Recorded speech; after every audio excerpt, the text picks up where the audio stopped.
messieurs, bonsoir. Autant vous retrouver avec le sourire. Ça fait quelques temps qu'on ne s'est pas vu, après un temps frisqué, après quelques arrêts voilà, à des moments d'inconfort, disons ça comme ça.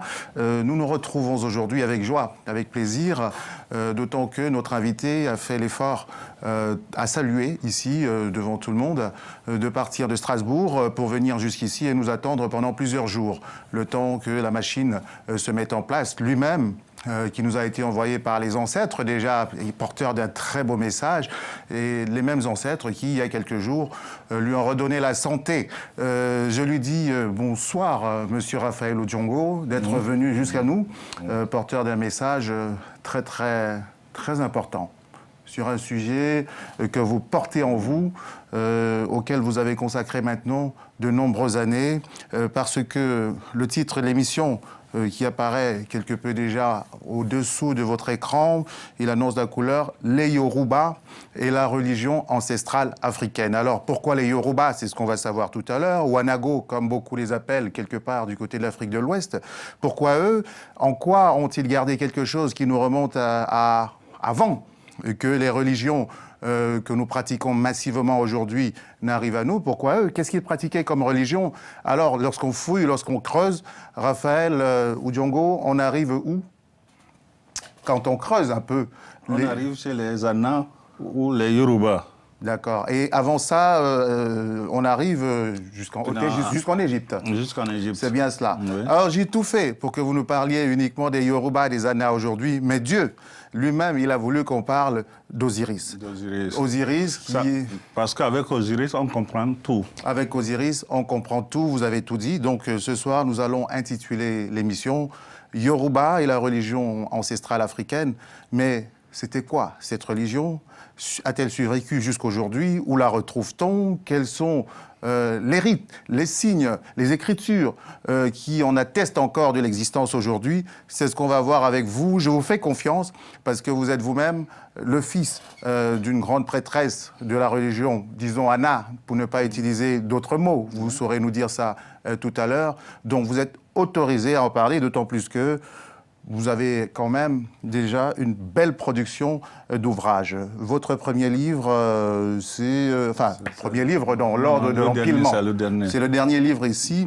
C'est celui qui s'intitule « Les peuples élus, Yoruba, Yaoud, etc. etc. » On va entrer dans le détail tout à l'heure de votre présentation.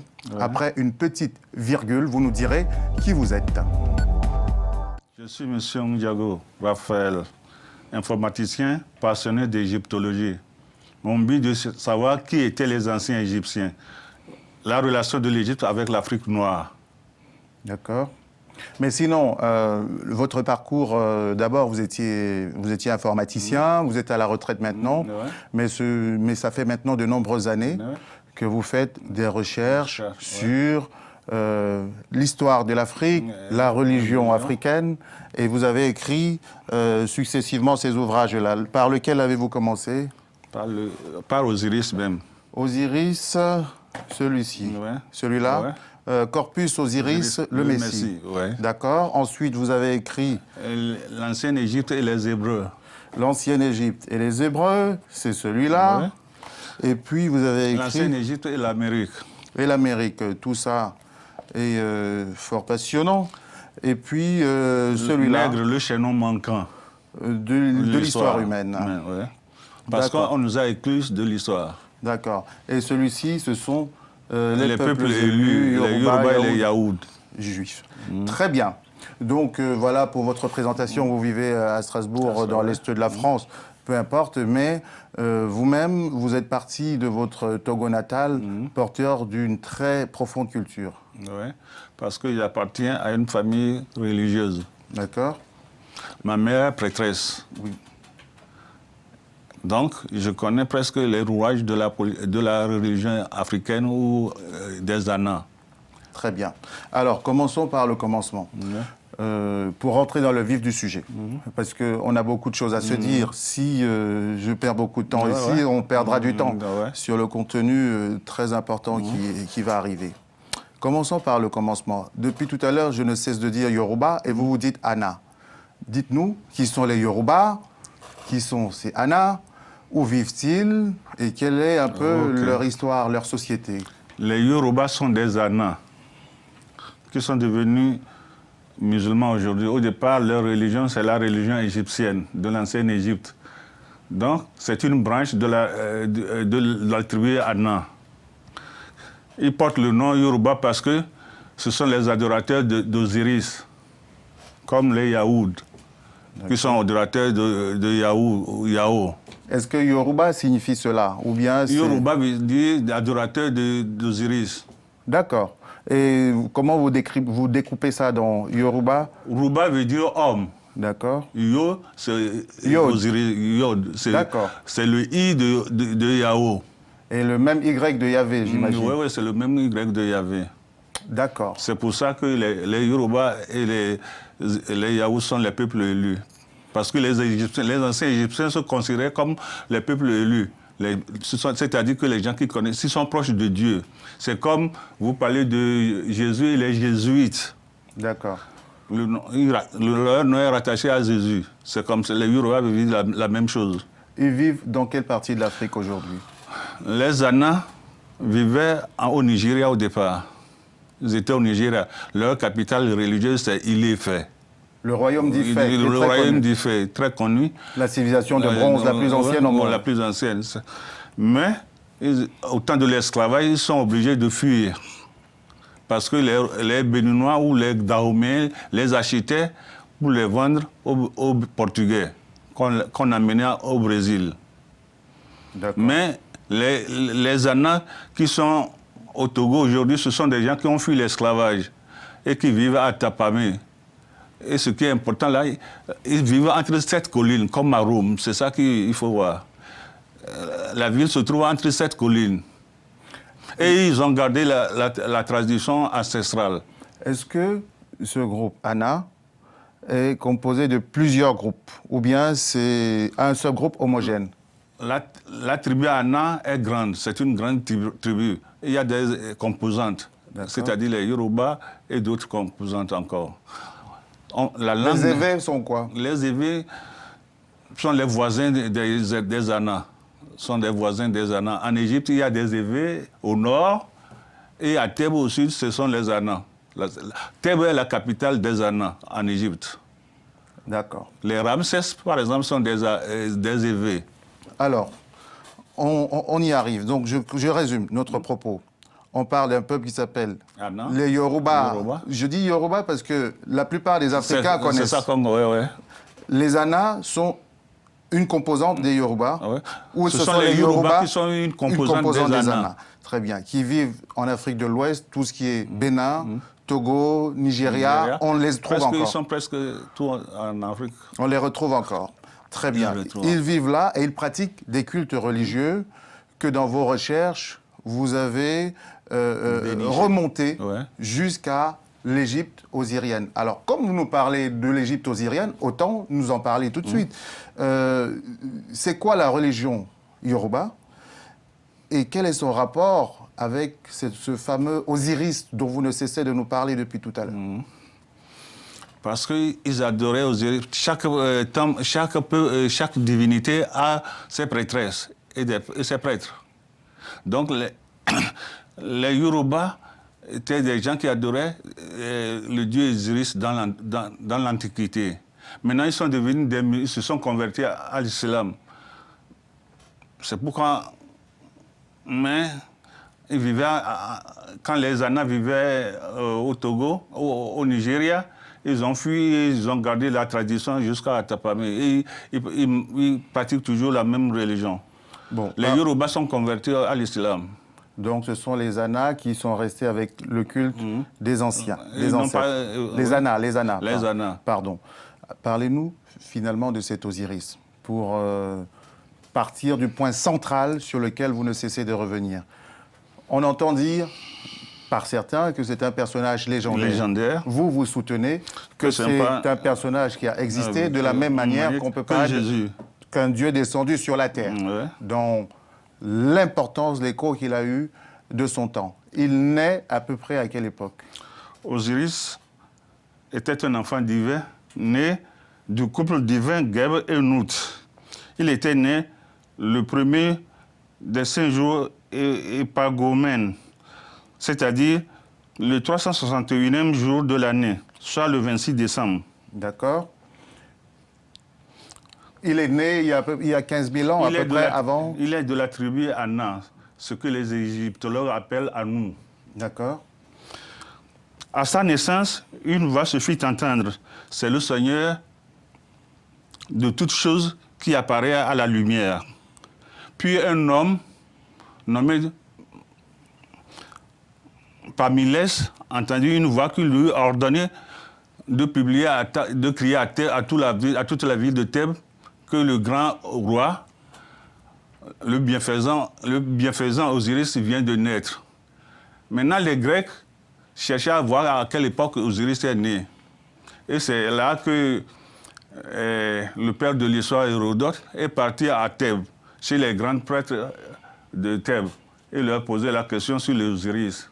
Osiris serait né 15 000 ans avant le règne du pharaon Amassi du 5e siècle.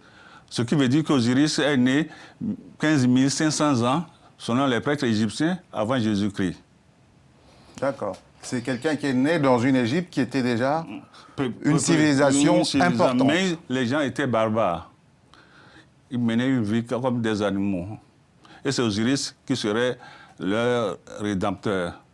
D'accord. Un peu comme l'histoire qu'on va entendre avec Jésus-Christ, de quelqu'un qui vient... Qui va sauver les hommes de la barbarie. Et Osiris est le premier à le faire. Il le fait de quelle manière? Est-ce qu'il est un chef religieux seulement ou bien il est aussi un chef politique? Est-ce qu'il va gérer le pays? Il a géré d'abord l'Égypte. Comme roi? Comme roi. Comme on vient de le dire, à sa naissance déjà, on savait que le roi vient de naître. On a parlé un peu, si vous avez connaissance sur Jésus de la même manière que le roi. Oui, il a été annoncé par les prophètes. Ouais. Ici aussi, c'était la même chose. Donc, il a organisé d'abord l'Égypte. Il lui a donné des lois et des institutions. Il est devenu le premier roi de l'Égypte. Donc, il a amené les Égyptiens à la civilisation. Et comme sa mission, c'est de sauver le monde de la barbarie, il est parti d'abord d'Égypte jusqu'au Soudan, dans la ville de Nissa. C'est un nom grec quand même. Dans la ville de Nissa, les Grecs n'utilisent pas le nom des autochtones. Ils nomment les villes dans leur langue. Donc Osiris est parti à Nissa.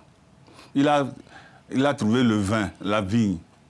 Et le vin devient sa boisson principale. Donc il a constitué une grande armée pour pouvoir faire une expédition. Et il est parti avec ses hommes en Asie. Arrivé sur la plaine Shinéa, parce que les gens quittaient la plaine Shinéa en Afrique, et arrivé entre les deux fleuves, ils ont baptisé la plaine aussi Shinéa. Donc il y a la plaine Shinéa en Asie et la plaine Shinéa en Afrique.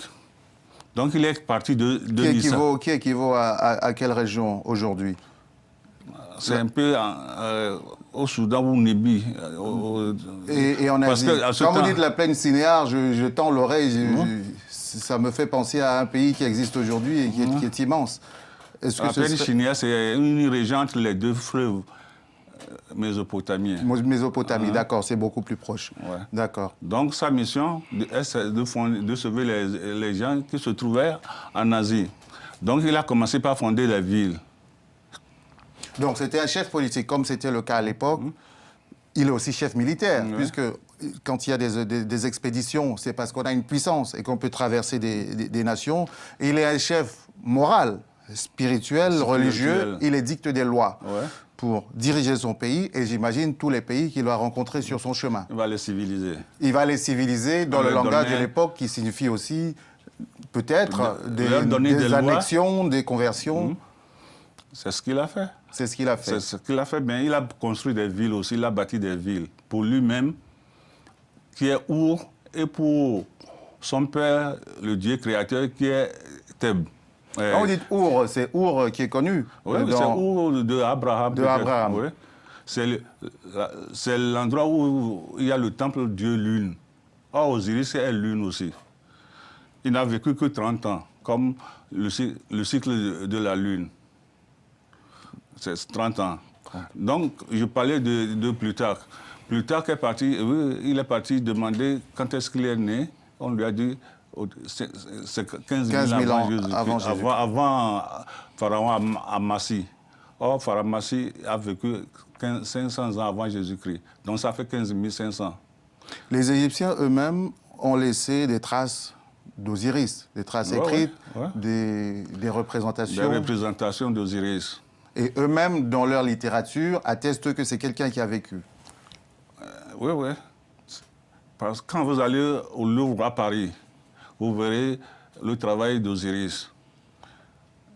L'expédition d'Osiris, on peut le retrouver oui, il y a une carte qu'on a vue tout à l'heure. L'expédition d'Osiris, et d'après vos recherches, Alexandre le Grand aurait tenté de refaire la même expédition. Donc, attends, il a bâti Babylone et Ninive et d'autres villes. Et comme il est Anna, ou Anou, il a nommé Babylone dans sa langue, qui veut dire Ilou Baba, c'est-à-dire la ville sainte, pour résumer. Et il a continué jusqu'à Nissa, au nord de l'Inde, et il a construit encore une ville qui s'appelle Nissa, au nord, puis il est parti en Inde. Et au retour, il s'est fait assassiner par son frère. Son fameux frère, le fameux Seth. Le fameux Seth. Osiris, c'est le pôle positif. C'est la réalité de la double vérité. Le bien et le mal. D'accord. Là, on est au cœur, et c'est très important. Je ne vous coupe pas, justement. Je veux qu'on se concentre sur ce point-là. Vous avez parlé du chef temporel, disons ça comme ça. Maintenant, parlez-nous du chef spirituel. Quelle est la religion qu'il va fonder? Quels sont les principes de cette religion-là?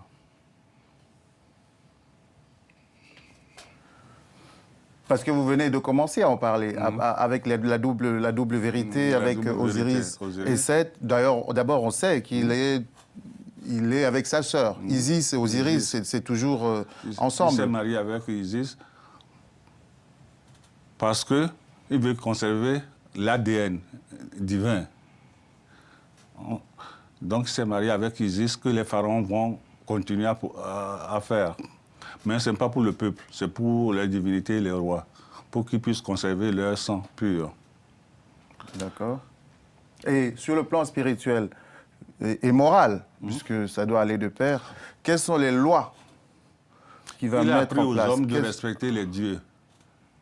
Et il a construit la religion égyptienne, c'est son domaine. Il a formé les gens pour les divinités de Seth, les divinités d'Horus, et les divinités d'Isis, les divinités de Geb, de Nout, toutes ces... Non, la divinité principale encore, c'est la divinité d'Isis. D'accord. Parce que dans le monde antique, c'est Osiris et Isis qui ont dominé le monde entier. D'accord. Alors, disons que la religion égyptienne, d'abord, elle est ancienne. Elle est quelque chose qui s'est répandu de manière souvent qui échappe aux gens jusqu'aujourd'hui. Et c'est pour ça que vous êtes intéressant pour nous en parler telle qu'elle existe aujourd'hui dans votre peuple, chez les Ana. Quelle est cette religion Ana et en quoi est-elle, la religion d'Osiris, en quoi est-elle utile pour nous aujourd'hui, pour que les gens se retrouvent dans cette spiritualité africaine qui vient de partout?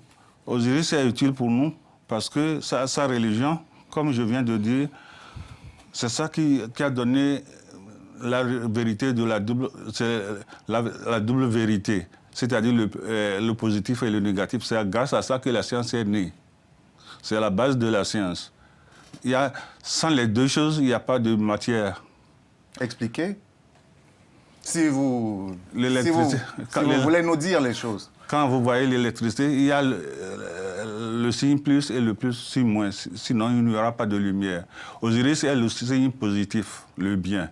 Et c'est le signe négatif. Il faut toujours les deux. Sans les deux, il n'y a pas de matière.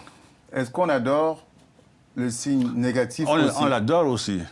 Et les Noirs qui adorent le dieu négatif, ce sont les évêques, à ce que je sache. Parce qu'ils portent dans leur nom le nom de l'énergie de Seth, qui s'appelle, c'est-à-dire l'énergie négative, mais c'est nécessaire. C'est ça la philosophie. C'est négatif, c'est nécessaire. Et on retrouve le nom Seth dans leur nom. Parce qu'en Égypte même, c'est Séti, qui est du nord. Et Ramsès, c'est le fils de Seth, premier. Donc, en Afrique, les évêques portent le nom de Sewa, Setoyo, Seignon, c'est-à-dire, Seignon, par exemple, ça veut dire le destin. Seth représente le destin aussi. Donc, c'est pour ça qu'on parle de... C'est pour ça que les évêques appartiennent à l'Égypte, ils ont vécu en Égypte. Le vaudou, c'est quoi? Le vaudou, c'est la religion d'Égypte ou la religion d'Osiris à peu près. C'est la religion des Anas? Oui. C'est ça qu'on appelle vaudou. Mais expliquez-nous, si nous on ne comprend pas déjà le vaudou aujourd'hui, comment on va comprendre ce qu'on ne vit plus, ce qui est loin derrière nous? Expliquez-nous le vaudou. Les gens en disent beaucoup de choses approximatives et souvent négatives. Si vous connaissez bien le vaudou... Je ne connais pas bien, comme beaucoup. Il faut voir les prêtresses Anas. Ils portent le signe du Dieu divin, le signe du grand Dieu. Oui, je vais le retrouver, mais continuez à expliquer. Donc, ce sont les... C'est ce signe-là. Voilà, c'est ça. C'est ce signe-là qu'on voit ici. Et les prêtresses qui portent...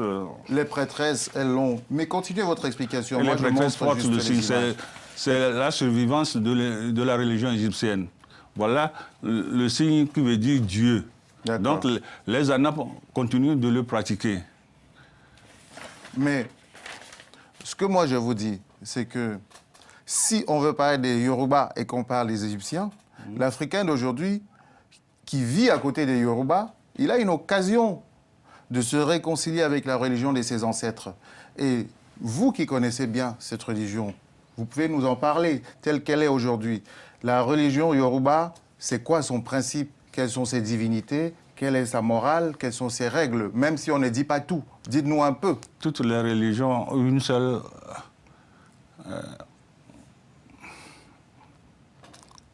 ont le même principe. Ont le même principe, c'est faire du bien ou du mal.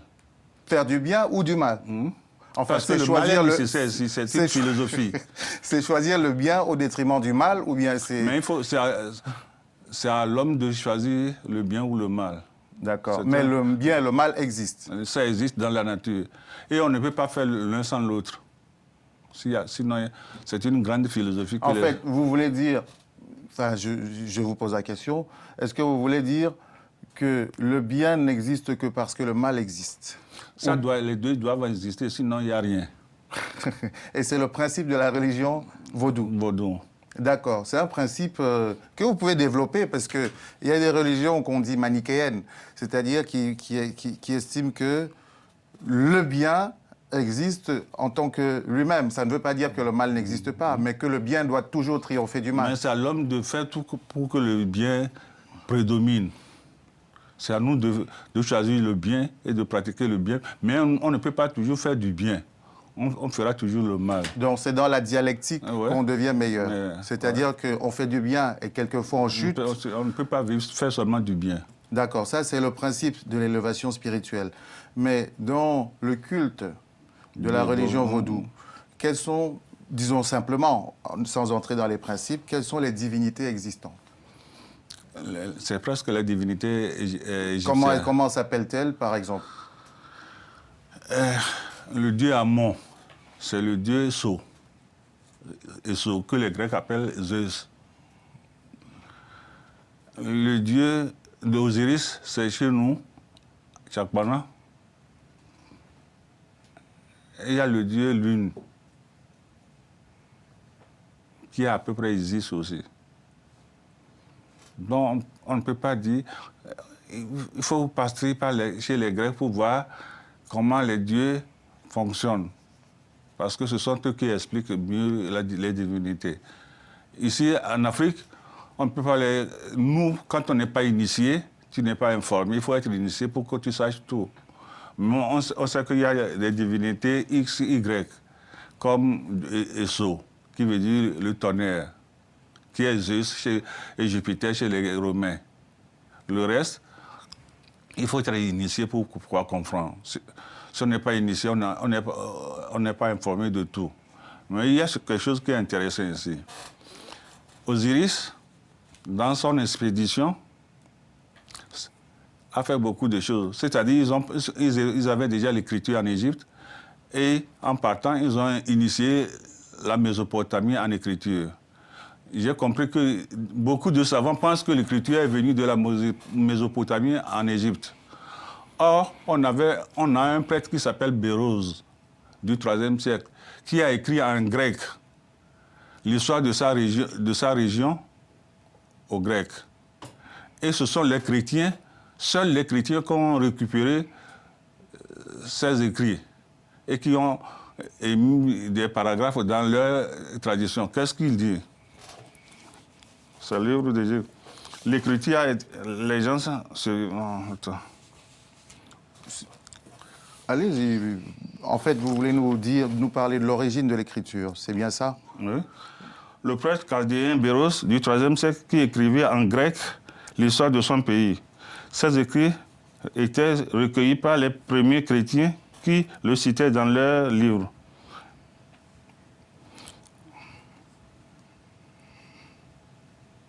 Vous voulez parler de quoi? Je vais parler du prêtre chaldéen qui a écrit l'œuvre d'Osiris.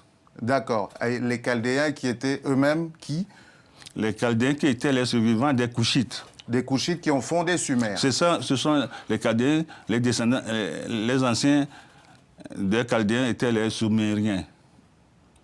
Donc, quand Osiris est venu faire son expédition, il a ramené des Couchites et des prêtres. Et il a laissé les prêtres. Une fois arrivés, ils ont commencé par construire des temples et des maisons. Donc, c'est Béroze qui nous traduit ça. Il dit quoi en substance? Il dit que un serpent est venu de la mer Rouge. Osiris est symbolisé par le serpent. Non. Osiris est symbolisé par le poisson, je veux dire. Excusez-moi. Il venait de la mer Rouge et a apporté la civilisation au Sumer ou à la Mésopotamie. Et dans ces importations, il y a l'écriture, la culture des céréales, la construction des temples, la jurisprudence, la géométrie, la récolte des fruits. En somme, tout ce qui concerne la vie civilisée. Donc, c'est l'œuvre d'Osiris. Alors, comment vous expliquez qu'à un moment donné de l'histoire, le nom d'Osiris va disparaître de l'histoire? Par les nouvelles religions. Une fois que le christianisme est devenu religion de l'État et après l'islam, on a tout fait pour nettoyer la religion ancienne. Je donne par exemple, quand vous êtes animiste, comme on le dit, ou païen, c'est la religion d'Osiris. Vous êtes donc fait pour être esclave, selon les musulmans.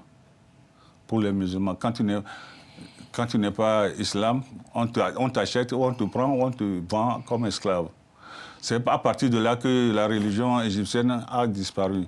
Les gens fuyaient d'être esclaves et ils se convertissaient à l'islam. Et quand les chrétiens sont venus, ils sont venus pour sauver notre âme du péché. En somme, derrière cette idée, il y a l'achat des esclaves. C'est comme ça que les gens, les Noirs, fuyaient d'être esclaves et ils se convertissaient dans les religions. Donc ils ont abandonné leur religion, sauf les Anas, qui n'ont pas abandonné leur religion. Donc les esclaves amenés en Égypte, au Brésil aussi, ont conservé leur religion, malgré que ce sont les chrétiens qui les ont vendus ou leurs maîtres étaient des chrétiens. Ce sont des Anas ou les Yoruba. Ceux qui sont partis au Brésil ont conservé leur culture ou leur religion, et ceux qui sont au Togo, ceux qui ont fui le royaume d'Ifé et qui sont au Togo, ont conservé aussi leur religion. Et tout ça, c'est la religion égyptienne ou d'Osiris. Et dans les livres des religions, que sont le judaïsme, l'islam, le christianisme, comme il y a eu des transformations, le nom d'Osiris a été déguisé, il est devenu autre chose, il est devenu quoi?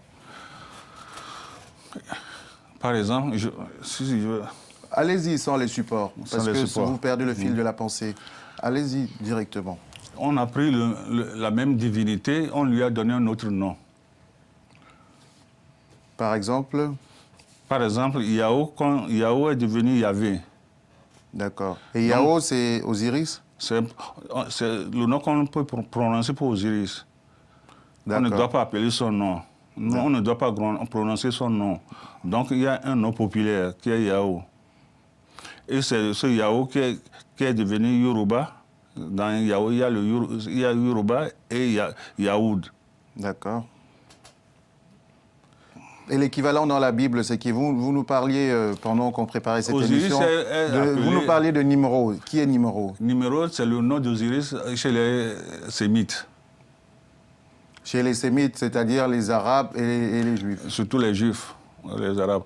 Et dans la Bible, comment est présenté dans la Bible, l'Ancien Testament ou le Coran, comment est présenté Nimrod? Ils ont présenté ça comme un mauvais dieu. Ou comme une légende parfois. Comme une légende. Or, selon nous, ce que nous venons de lire, l'écriture et la science, toutes ces choses sont amenées par les Égyptiens venus d'Afrique. Il faut peut-être expliquer un point. L'Égypte antique, dont nous parlons ici, là vous parlez même d'une Égypte qui remonte au-delà de ce qu'on appelle l'Égypte pharaonique, c'est-à-dire à peu près à 6000 ans. Au temps des dieux, on appelle ça le temps des dieux. L'Égypte dont vous parlez remonte à 15 000 ans avant Jésus-Christ. 15 000 avant Jésus-Christ. Il faut préciser pour ceux qui pourraient nous suivre, nous prendre en cours d'émission, qu'elle est, d'abord, elle n'a pas les frontières de ce qu'on appelle l'Égypte actuelle, et elle ne s'appelle même pas l'Égypte, c'est Kémet en fait, c'est le pays des Noirs. Ce sont les Grecs qui ont nommé cette partie Égypte. Voilà. Et ça, sur son étendue géographique, c'est l'équivalent de toute l'Afrique noire à peu près viable actuelle. À un moment donné, les Égyptiens ont fait une limite vers le nord. Oui. Il y a une frontière. C'est le seul pays au monde. Les autres avaient seulement des cités-États. D'accord. Seule l'Égypte a une frontière au nord. Au nord, oui. Frontière au nord et frontière au sud. D'accord. Et la frontière au sud équivaut à peu près à quelle région de l'Afrique actuelle? C'est au Soudan. Le Soudan.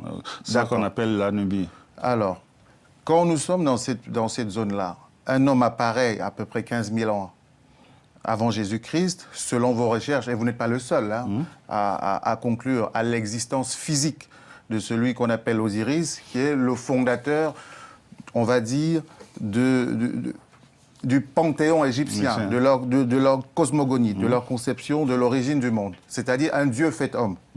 C'est bien ça, jusqu'ici on est d'accord. Donc, l'Égypte ayant régné sur le monde entier, ayant été la plus grande puissance, intellectuelle, culturelle, spirituelle, politique, économique, pendant longtemps, a suscité, on va dire... Le peuple entier, le monde entier. Oui, le monde entier l'enviait, et l'Égypte a été envahie à un moment donné. Donc, ce qu'il faut dire aux gens, c'est que cette religion disparaît aussi au fur et à mesure qu'on a fini d'envahir l'Égypte, de la soumettre militairement par ses envahisseurs. Ça a pris plusieurs siècles pour y arriver, ça ne s'est pas fait en un jour. Et c'est comme ça que les envahisseurs récupèrent la science égyptienne. Derrière la science, il y a aussi la religion. Et désormais, ne donnent plus l'origine de ce qu'eux, ils se sont appropriés. C'est ça, le travestissement de tout cela. Si le spectateur veut savoir vraiment si Osiris a existé ou non, c'est l'histoire d'Alexandre le Grand qui nous intéresse ici. Alexandre voulait faire comme Osiris. Et il est parti d'Égypte et a fait l'expédition d'Osiris. Est-ce que c'est ce que lui-même il disait de son expédition? Ce sont ses biographes? Ses biographes, non, c'est géographes qui ont fait la carte de ce parcours. Et Osiris est arrivé à Nissa, au nord. Donc, Il y a les preuves qu'il a fait... Quand Alexandre le Grand arrivait à Nissa, on lui a fait comprendre que c'est la ville sainte d'une divinité. Et il savait que c'est Osiris. Et il voulait faire plus qu'Osiris.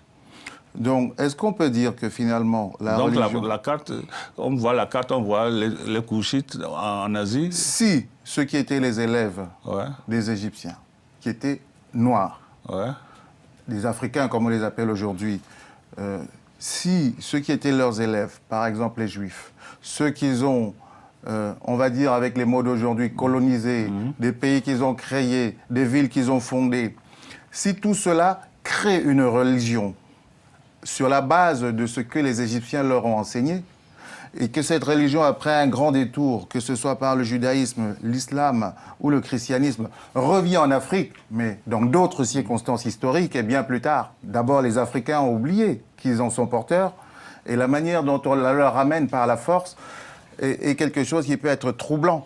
Disons que les nouvelles religions sont fondées sur les cendres de l'histoire d'Osiris. D'accord.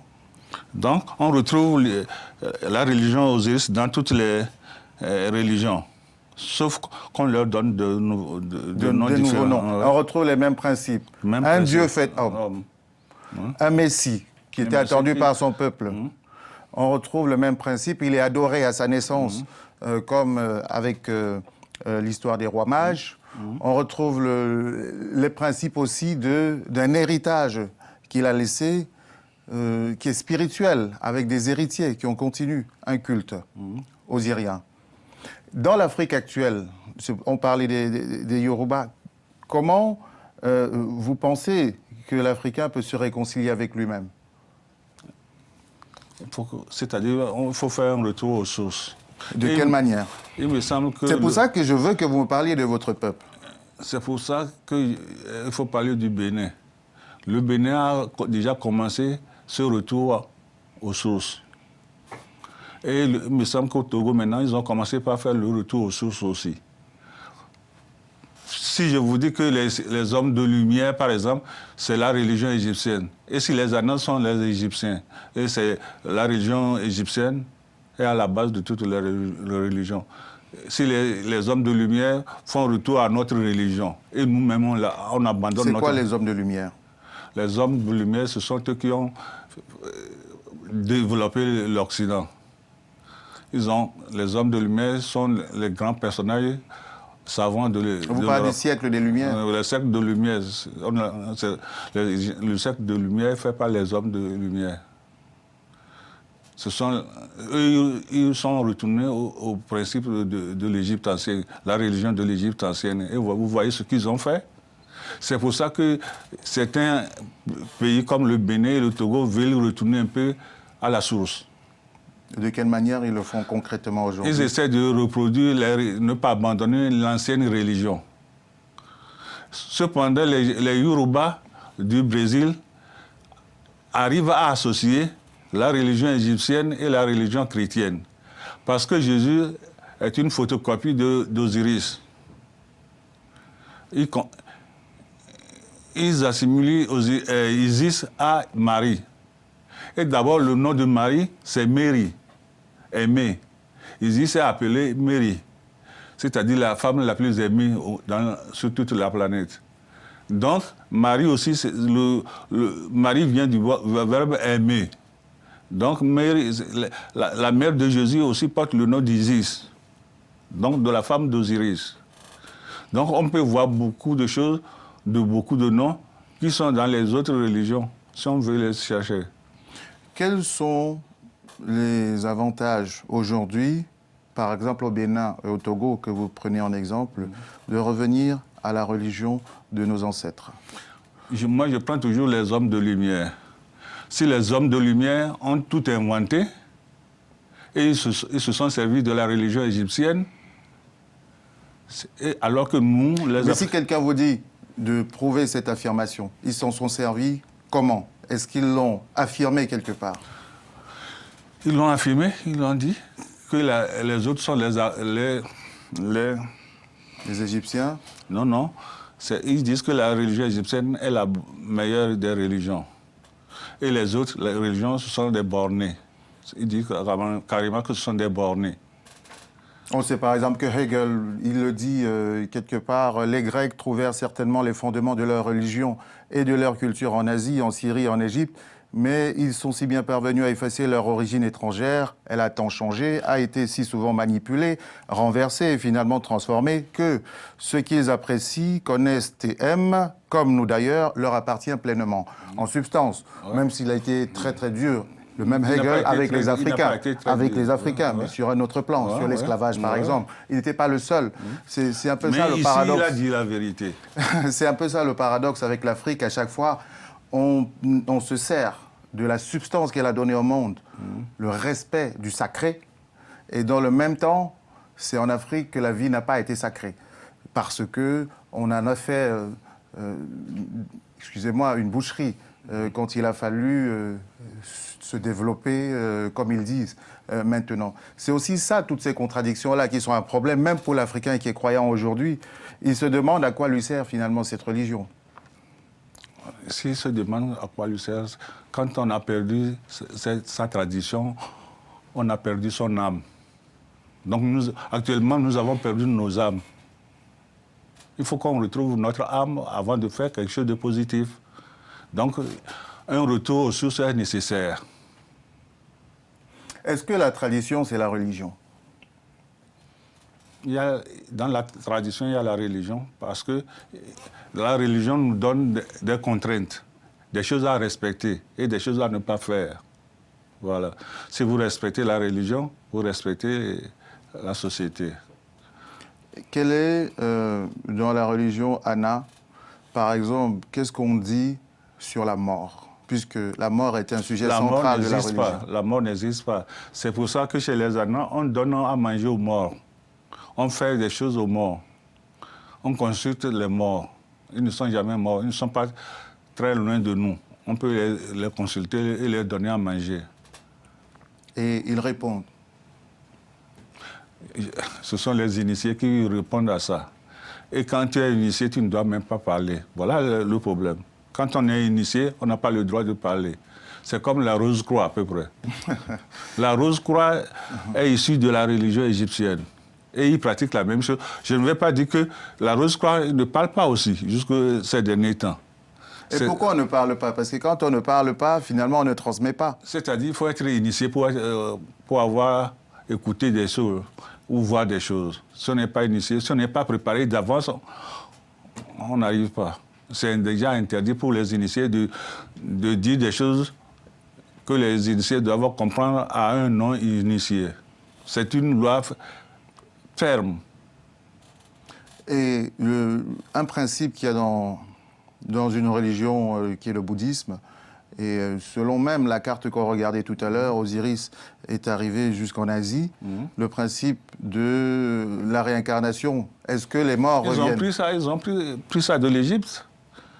Seulement, ils attribuent ça à d'autres divinités dans leur langue. Toutes les religions sont fondées sur les cendres de la religion égyptienne. Quand vous prenez la religion, vous connaissez la religion égyptienne, et quand vous voyez toutes les religions, vous verrez ces principes. Ces principes sont toujours là. Et c'est toujours le bien et le mal. Est-ce que c'est pour ça qu'il existe des noms sacrés qu'il ne faut pas prononcer? Parce que les morts ne sont pas morts. Il faut les respecter. Il y a des noms qu'il ne faut pas prononcer, surtout des prêtresses. Et Osiris aussi, on ne doit pas prononcer. C'est à cause de lui qu'on ne doit pas prononcer le nom des prêtresses. Et on les appelle Yahoo. Et quand vous voyez la religion hébraïque, c'est interdit aussi de prononcer le nom Yahvé. Mais quand vous parlez des Anna, les autres Africains, ils vont se dire quoi? Et ils peuvent retrouver leurs origines. Ils se sont convertis au christianisme, soit à l'islam. Donc ils ont perdu, ils ont rejeté leur religion ancestrale. Pas tout le monde. Même chez les Anna, j'imagine qu'il y a des Anna qui sont chrétiens. Quand vous êtes chrétien? Ou musulmans. Oui, il y en a. Mais ils rejettent leur religion ancestrale, c'est tout. Et est-ce que... En fait, ce que je veux comprendre, il n'y a pas que chez les Anna que les gens peuvent trouver les survivants. C'est toute l'Afrique. C'est dans toute l'Afrique. Ouais. Et ça se retrouve... Si c'est toute l'Afrique, c'est dire qu'avant que l'Égypte ne soit un pays fermé, tous les peuples africains, les Bantous et les consorts ont vécu ensemble. C'est comme Paris. L'Égypte était comme Paris où tout le monde venait apprendre, ou s'initier aux divinités. Donc, dans chaque tribu africaine, il y a un groupe qui a déjà vécu en Égypte. Quand vous voyez les Ashanti, ils disent aussi qu'ils ont... Parce qu'il y a les cultes d'Osiris qu'ils pratiquent, mais différemment. Et ils nomment ça différemment. Vous-même, vous pratiquez quelle religion? Moi, normalement, mes ancêtres étaient convertis à l'islam. Et moi, je suis chrétien. Mais à titre personnel, vous ne pouvez pas nous dire de retourner aux sources si vous-même, vous n'êtes pas retourné pour nous montrer le chemin. J'ai quitté mon pays, ça fait longtemps. Donc, c'est-à-dire, je vais vous donner un exemple, M. Baraga. Quand vous voyez la Centrafrique aujourd'hui, ce sont les chrétiens qui se battent contre les musulmans, ou les musulmans se battent contre les chrétiens. Mais essayez d'observer les jeunes ou les vieux qui vont se battre. Vous voyez qu'ils retournent, vous ne voyez pas qu'ils se sont retournés vers l'ancienne religion? Vous ne voyez pas tout ce qu'ils portent? Qui sont des talismans, tout ça là, c'est ça l'ancienne religion, ça. Il veut tuer quelqu'un, mais il ne veut pas se faire tuer. Que la balle ne traverse pas son corps. C'est ça l'ancienne tradition. Il y a des préceptes qu'il faut respecter. Donc, on est chrétien, quand c'est chaud, on retourne en arrière. Voilà. J'admire votre honnêteté de nous dire je dis toutes ces choses, mais moi-même, j'ai été converti. Moi-même, quand je retourne chez moi, j'irai faire un culte pour Osiris, parce que c'est dans ma culture. Mais c'est pas comme ça qu'on l'appelle au Togo, chez les Ana. On appelle Tchakpana. Tchakpana. Ouais. Je peux dire Tchakpana, je ne risque rien. Non, c'est le nom populaire de la divinité. Tout le monde peut prononcer. Il y a un nom caché. Il faut être initié pour connaître ce nom. Voilà. Parce qu'il a un effet dès qu'on le prononce. Ouais, j'imagine. Sinon, on le donnerait à tout le monde. C'est ce que les initiés nous disent. Si je suis initié, je ne vais pas pouvoir parler. Quel est le respect? Quelle est la relation que l'homme doit avoir avec la nature, dans la relation des ancêtres? On doit respecter la nature. Respecter veut dire quoi, au quotidien? Il y a des règles qu'il faut respecter. Ne pas faire du mal à la nature. Faire du mal, vous savez, ça comporte beaucoup de choses. Il faut tuer, par exemple, quand on a faim, pour le nécessaire, pour survivre. Il ne faut pas tuer comme c'est un plaisir de tuer. Voilà les principes de la nature, respecter la nature. Et dans le vaudou, il y a ça. Faire du mal est défendu. Il ne faut pas faire du mal. Mais on le fait quand même. On ne peut pas vivre sans faire du mal. Vous l'avez déjà dit plusieurs fois. C'est quoi le mal? Est-ce que c'est défini dans le vaudou, par exemple? C'est défini, oui. C'est défini comme quoi, le mal? Ce n'est pas les actes. Les actes que l'on fait. Il y a des actes qui sont bons, sont bons ou mauvais. Et les actes qui sont mauvais. Quand vous faites l'acte mauvais, vous êtes proche de Seth, le dieu du mal. Et quand vous faites du bien, vous êtes vers Osiris. Il nous reste 4 minutes d'émission. J'aimerais que vous parliez pendant 3 minutes assez librement de ce que vous avez à nous passer comme message, voilà, spontanément. Si on a oublié quelque chose, dites-le spontanément. Je voudrais dire à tous les Africains... Il reste 2 minutes. 2 minutes. On va se les partager. Parlez pendant 1 minute 30. Toute l'Afrique, que nous avons une tradition et que nous ne devons pas oublier notre tradition. C'est avec cette tradition que le monde a été développé. Si nous voulons être développés, retournons un peu à nos traditions. Il ne faut pas que nous perdions nos âmes. C'est nécessaire pour l'Afrique. Et j'allais encore ajouter quelque chose. Je voudrais demander au Nigeria, par exemple, de se mettre en tête de ce qu'on est en train de faire. C'est-à-dire la CEDEAO, par exemple. de forcer pour que la CEDEAO soit une entité historique, que la CEDEAO puisse vraiment atteindre le but à chercher et que les autres pays africains aussi s'unissent dans un groupement régional. C'est à partir de cela qu'on peut faire l'unité africaine. Parce que c'est nécessaire, on ne peut pas se développer en se disant émergence, émergence.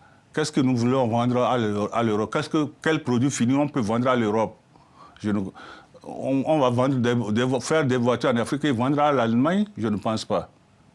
Ils sont déjà devant. Mais faisons les regroupements régionaux, comme chez vous au Cameroun, et comme nous, la CEDEAO chez nous, et à l'Afrique. Après, c'est nécessaire, c'est le point essentiel. Avant de parler d'émergence, essayons de nous regrouper d'abord en région. Vous parlez de panafricanisme. Oui, oui. Et c'est, puisque l'émission est terminée maintenant, elle termine sur une invitation à se réunir. C'est-à-dire que l'Afrique ancestrale était déjà unie. Et l'Afrique d'aujourd'hui vient parler de panafricanisme. Elle ferait mieux de s'inspirer de ce que nous étions, parce que le rassemblement culturel se fera peut-être plus vite que le rassemblement politique. Je voulais quand même avoir une pensée pour une de nos téléspectatrices très fidèles qui nous a soutenus depuis le début de cette émission et qui a donc rejoint les ancêtres selon ce que vous nous avez expliqué. Je pense à Emma Ikabanga qui était du côté du Gabon et nous le disons bon vent puisque nous sommes appelés chacun à devenir des étoiles. Le professeur Bouembabon devait être avec nous aujourd'hui, il sera avec nous prochainement parce qu'on va continuer sur cette série passionnante de la religion africaine, appelons ça comme ça. Pour l'instant, on saura mieux qui est Anna, qui est Yoruba, qui est Osiris, mais ce qu'on sait, c'est que il y a quelque chose là qui me dit que, voilà, il est en nous tous. Bonsoir, et rendez-vous la semaine prochaine. J'ai quelques jours de retard à vous rembourser. On va courir. Bonsoir.